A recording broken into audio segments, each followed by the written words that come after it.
Hello friend, learning training channel में आपका स्वागत है। अभी हम निफ्टी 50 को टेक्निकल एनालाइज करेंगे। ठीक है, टेक्निकल एनालिसिस पे हम देखेंगे सपोर्ट रेजिस्टेंस। सिंपल है, 3 दिन से मार्केट एक ही जोन में फंसा है। अगर आपने ट्रेड किया ऐसे मार्केट में, आपको पता है जब भी मार्केट जोन बनाता है तो उसमें क्या आपके पास कैपिटल, आप सेलिंग करो या तो सपोर्ट रेजिस्टेंस पे ट्रेड करो।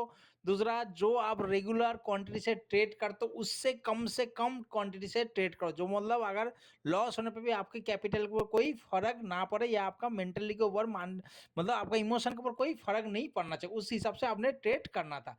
तो 3 दिन से आप देख रहे हो यहाँ 25 तारीख, 26 तारीख, 27 तारीख और मार्केट ने यहाँ पे इसी रेंज में घूम रहा। और कल जो एफआईडीआई डाटा बना था, हमने बोला था थोड़ा बुलिश माइंड से ट्रेड करना। अगर आपने ट्रेड किया है तो अच्छी बात है, नहीं किया तब भी अच्छी बात है, क्योंकि इस जोन में है। तो सबसे पहली बात है, कल निफ्टी 50 का एक्सपायरी है। तो एक्सपायरी के दिन हमने फंसना नहीं, क्योंकि हम बायर्स है। तो हमें क्या करना, हमें थीटा की वजह से बहुत जल्दी, मतलब अगर आप देखोगे 100 का चीज जो भी खरीदोगे ना, वो 120 भी होगा, लेकिन 120 से जब वो नीचे आएगा इतना फास्ट आएगा, वो 100 से कब 90 हो जाएगा आपको पता नहीं चलेगा।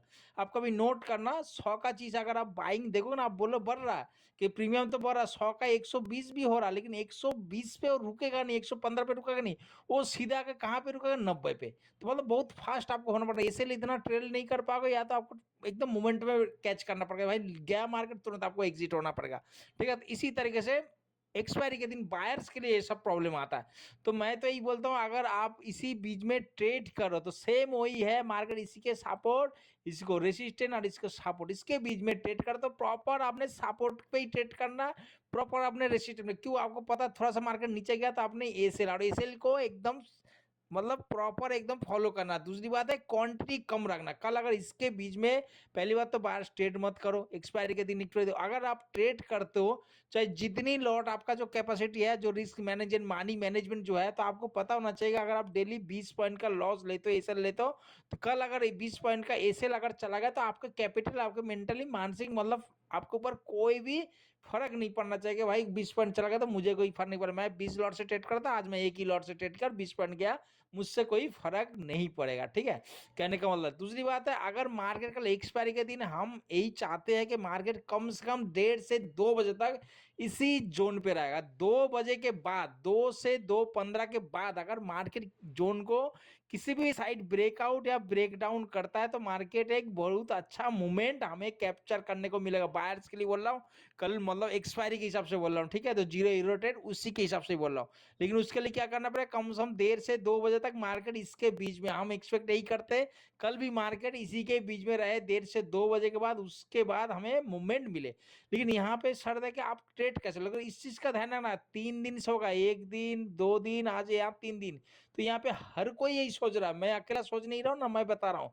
अगर मार्केट इसी के बीच में घूम रहा, आपको पता है जैसे ही मार्केट ऊपर साइड इसी को ब्रेक कर रहा, तो तुरंत आपने ये मत समझना कि भाई 2:30 का मार्केट एकदम से जाने वाला 500 पॉइंट, मैं कहीं ना मतलब छूट ना जाए मेरे से ट्रेड।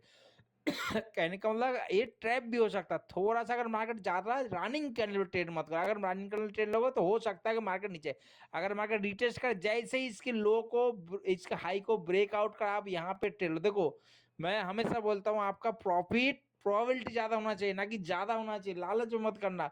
ये अगर इसका हाई को जैसे ब्रेक कर रहा है या ब्रेक कर दिया, आपने अगर ट्रेड लोगे, जो यहाँ से ट्रेड लगा वहां से उसके थोड़ा सा ही कम ही आपको प्रॉफिट मिला, लेकिन ये क्या होगा, आपका प्रॉफिट आपके साइड में जाने का संभावना ज्यादा। सेम मार्केट, अगर मार्केट इसी तरीके से नीचे आता है, ब्रेकआउट कर रहा है या कर रहा है, कोई कैंडल रनिंग कर रहा है, रेट टेस्ट करना, जैसे इसके लो को ब्रेकआउट कर रहा है, ये ठीक है, यहाँ पे अगर इन्वर्टेड हैंडबार बन रहा है, सेलिंग प्रेशर कैंडल बनता है, आप यहाँ से पुट लो, तो इससे क्या होगा, आपके साइड जाने का प्रोबेबिलिटी ज्यादा है। और मार्केट 2-2:15 के बाद अगर मार्केट इस साइड होना, आपको 2-3 कैंडल में ही पूरा 3 दिन का प्रॉफिट मिल जाएगा। इसको मानो, अगर ये 2 बजे तक इसके बीच में घूमे, 2-2:15, उसके बाद अगर मार्केट इस साइड मूवमेंट देता है, तो आपने इसको छोड़ना नहीं। ठीक है, आपका जो रिस्क मैनेजर 100% ट्रेड करना, बहुत अच्छा मूवमेंट, लेकिन क्या शर्त यह है कि लो को इसका हाई पे ब्रेकआउट ब्रेकडाउन होने देना। ठीक है, इसके बीच में ट्रेंड, बाकी जो लेवल है हमारा सेम है, क्योंकि मार्केट 3 दिन से वही चल रहा है, सपोर्ट रेजिस्टेंस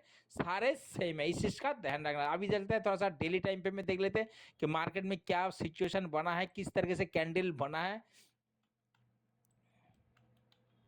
ये हमारा डेली टाइम फ्रेम में कैंडल है। ठीक है, डेली टाइम फ्रेम में भी देख रहे हो आप, मार्केट ने क्या कर रहा है, सेम यही कर रहा है। मार्केट यहाँ पे रेसिस्टेंट बना दिया, सेम जगह पे सपोर्ट। हो सकता है कि मार्केट इसी पे, देखो यहाँ पे एक चीज समझने का थोड़ा सा, जो मेरा प्रिडिक्शन है, ये मैं नहीं बोल रहा 100% यही होगा, क्या यही होने वाला, ऐसी बात नहीं है। थोड़ा सा जो प्राइस एक्शन के अकॉर्डिंग मैं बता रहा हूँ उसको, देखो मार्केट अगर इसके बीच में घूम रहा, घूमने दो, इसके बीच में हम ट्रेन, इसके बीच में क्या है, ये रेसिस्टेंट है, ये सपोर्ट है, इसमें आने पे आपने ट्रेड करना। अगर मार्केट ऊपर साइड ब्रेक करता है, जैसे डेली टाइम पे इसको ब्रेक करा, तो आप जिस टाइम पे में ट्रेड करो, 3 minute, 2 minute, 5 minute, 4 minute, 10 minute, जिस भी टाइम, अगर यहाँ पे कोई भी बुलिश कैंडल बना रहा, इसका हाई को ब्रेक करा, तो आप यहाँ से ट्रेड ले सकते हो। सेम अगर मार्केट नीचे साइड ब्रेक कर रहा, ब्रेक डाउन कर रहा, तो जैसे ही लो को ब्रेक डाउन कर रहा, आप यहाँ से ट्रेड ले सकते हो। अब यहाँ पे एक चीज और देखना, यहाँ पे प्राइस एक्शन क्या बन रहा है, इसको थोड़ा सा हम डिटेल में देखने की, समझने की कोशिश करते हैं। देखो प्राइस एक्शन जो हम देखे, कभी आपने देखा जो प्राइस एक्शन कैसे चलता है, मार्केट इसी तरीके से बुलिश चलता है, और दूसरा कैसे चलता है, इसी तरीके से डाउन चलता है। एक और एक होता है, क्या होता है, सीरी पैटर्न, जिसको बोलते हैं इसी तरीके से बुलिश भी होता है, दूसरा इसी तरीके से डाउन भी होता है। मार्केट कई बार हो सकता है, मतलब corrective wave, impulsive wave, corrective, फिर इम्पल्सिव, फिर करेक्टिव। इसका मेरा चैनल में एक वीडियो भी है, तो अगर आप देखोगे तो यहाँ पे क्या पैटर्न बनना हो सकता है, देखो मैं ये नहीं बोल रहा कि ऐसे ही बन रहा, यहाँ पे शायद इसी तरीके से बन रहा। तो यहाँ पे मतलब कहने का मतलब समझ रहा, अगर यहाँ पे अगर इसको ब्रेकआउट करता तो हमें एक मूवमेंट मिल सकता। अगर इसी यहाँ पे इसी तरीके से बहुत कम पैटर्न देखने को मिलता है। मतलब मेरे कहने का मतलब, अगर 42 मिल रहा, थोड़ा सा डाउट है कि प्राइस एक्शन के जो अकॉर्डिंग जो पैटर्न है, वो क्या इसी को जाहिर कर रहा है, मतलब बुलिश होने का संभावना है। मैं ये नहीं बोल रहा हूँ कि 42 आ ही नहीं सकता, कहने का समझ रहे हो आप। यहाँ पे अगर इसको डायरेक्टली फॉलो करोगे, देखोगे तो इसी तरीके से हो सकता है मार्केट। तो इसीलिए मैं बोला, अगर मार्केट इसको ब्रेकआउट करता है, 2-2-15 के बाद भी, 2.5-2.20 के बाद भी अगर इसी साइड मौका मिलता है, तो आपने छोड़ना नहीं, एक अच्छा एकदम बुलिश मौका आपको देखने को। अगर डाउन साइड होता है, देखो मैं ये नहीं बोला कि डाउन भी नहीं हो पाएगा, क्या मार्केट ऊपर ही जाएगा, डाउन अगर होता तब भी छोड़ना नहीं, लेकिन क्या प्रोबेबिलिटी, क्या मेरे हिसाब से शायद ऊपर चला जाए, वो भी कल 1:30-2 बजे के बाद ही पता चलेगा मार्केट क्या प्राइस एक्शन बन रहा है। लेकिन प्रोबेबली देखो प्राइस एक्शन क्या अकॉर्डिंग इसी तरीके से बन सकता है, जो प्राइस एक्शन बनाता है। ठीक है दोस्तों, वीडियो जानकारी एनालाइज अगर आपको अच्छा लगा तो चैनल को लाइक और सब्सक्राइब जरूर करें, आपको जानने सीखने को शायद मिले। मैं कोशिश यही करता हूँ कि थोड़ा बहुत बंदे को सीखने जानने को ही मिले। ठीक है, बाकी साइड वे मार्केट जब भी आप देखोगे, बायर्स हो, साइड वे मार्केट थोड़ा सा अवॉइड करें, या तो क्वांटिटी को कम कर दे, टारगेट एकदम छोटा रखे। ओके फ्रेंड, आशा करता हूँ कल एक्सपायरी या निफ्टी फिफ्टी का अगर आप जो ट्रेड करते हो, आपके लिए आपके फेवर में जाए, आप एक प्रॉफिटेबल ट्रेडर रहे। Okay friend, good bye.